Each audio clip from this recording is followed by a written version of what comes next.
everyone, Sue Wager here from MVP in Spanish Springs. Today I wanted to talk to you about ground to standing exercises. It's a way to improve our strength, to move better, and improve our functional independence. Basically, these exercises will help us get down to the ground and come back up from the ground. We can modify these exercises in any way that needs to be done. We're going to start with a couple of easy ones. There's a moderate level one and a couple that are probably a little bit more on the advanced side, but those are something that you progress through. You don't start with just running and trying to do those off the bat. So I will show you some of the modifications along the way here for these exercises. All you really need for your equipment today is a mat. If you have a small rug that you want to put a beach towel over, something along that line, but if you have a mat available to you, that will work just fine. So our first exercise is called tall kneeling steps to stand. Tall kneeling step to stand. So what we do is we come down onto one knee. Now, what I would tell you is if you have had knee replacement, you might want to put an extra pad under this. Sometimes I know people think they can't kneel on those. Some people can, some can't. You would have to decide that. So you have a couple of options here with this tall kneeling step to stand. You can use your knee, so help yourself if you need to. If you feel your strength is good and you don't want to try using the knee and you want to try to keep your hands to the side, great. So what we're going to do is just simply come up to a standing and come back down to the kneeling. And come up to standing and come down to kneeling. Come back up to standing, come down to kneeling. Then we simply switch sides. For most of the exercises today, I'm probably only going to do them on one side to save some time, but you would repeat it on the other side. So again, here, coming up to standing and back down to kneeling. Again, if you want, you can use your own knee to help you. Press on the knee and come up. That definitely makes it a little bit easier. So try that.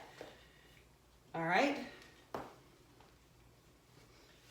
So kneeling, step to standing. All right? So that's that one. Let's move to the next one. The next one is a little bit more involved. It is called supine roll to inchworm. Just simply meaning you're going to lie on your back, roll over, and come up via your hands walking back. So I'll show you. Start like this. You roll over, come up to stand, come up to this position, almost like down dog. You can step the feet in, walk the hands back, and come up nice and tall. Now we come back down to the floor, come out with the hands, that's the inchworm, bring the hip down, come all the way down, lying down. One more time here, we're gonna roll over, bring one hand around under the shoulder, walk the hands back, you can take a step in and stand up nice and tall,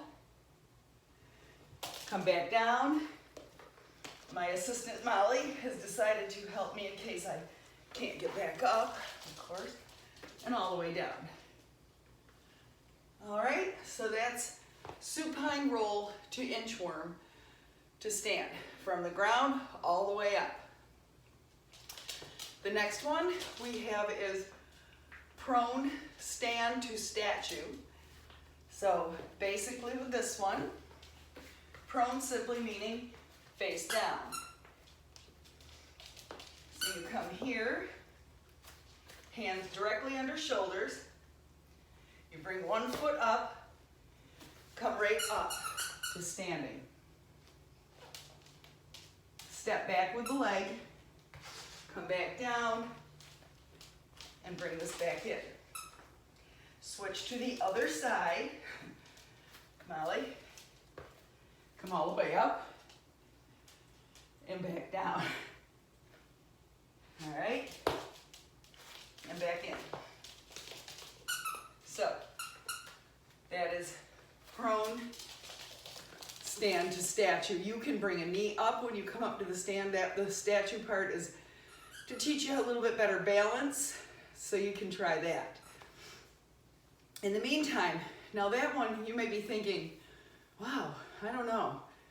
I don't even know if I can get my foot up by my hand, let alone come up to standing. So what would be the modification?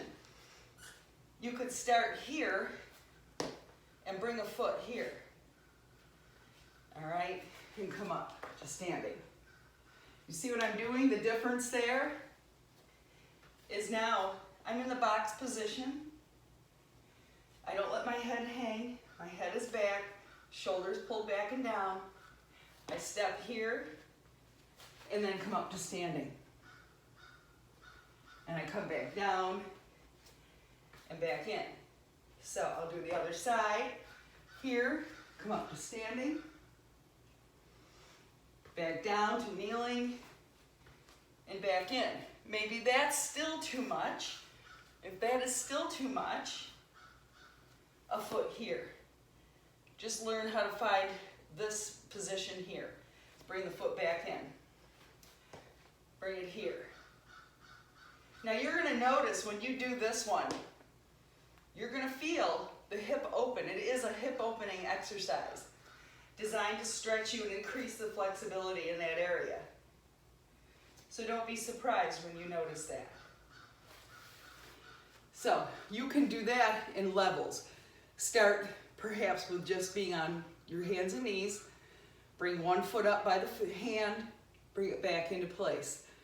Always practice trying to get that foot right next to the hand, and then when you feel ready, try coming up to standing from that position. So, prone stand to statue, you call that one. The next one is called crisscross applesauce spin. I thought, oh boy, this one is going to be hard because I can barely even get into the crisscross position. I'm going to take my hand around behind, turn, and come up to standing. Yes, I have my back to you. I'm going to come back down, start to turn, and come down into this, back into the crisscross position. Again, turn, coming up, right? Coming back down, turn the feet, and down you go. Crisscross applesauce spin. That one, to modify it, you might just go ahead and just get used to this for a minute. Maybe even just being down here like this is tough, like for me, because I don't have that flexibility here, and I probably need to work on that, don't I? So we want to make sure that you just start with the modification. You can always turn to the other side as well. Begin that stretch and come back in, all right? And then the last one is the side lying crossover to forward lunge. This one is mostly challenging, I would say. It's most advanced. So you want to start by coming to your side. You want to make sure that elbow is directly under shoulder and you're not sagging into it. You really need to stay lifted here. You can use this hand for balance, that's fine. You're going to take the top leg, we bring it over, come up, and the back leg steps forward into the lunge, back in, and down to the sideline position. Now, if you're more advanced and you have the strength to keep the hip up the entire time, even better. That is very challenging, however. So if you're not there yet, don't try to get there. Now, if you feel like that whole movement is going to be too much, the first thing you want to work on is this right here. Find this position. Make sure you're nice and lifted here through the rib cage. You can even bend the knees. Put them at 90 degrees. Put the hand here. You can even put the hand on the hip, and now you're just going to do a hip drop and lift. Repeat that on the other side. 5 on one side, 5 on the other to get you started. When you feel like you've mastered that, come back into this position, lengthen out, And just bring that foot up. Don't even try the rest. Just bring that foot up and around and come back in.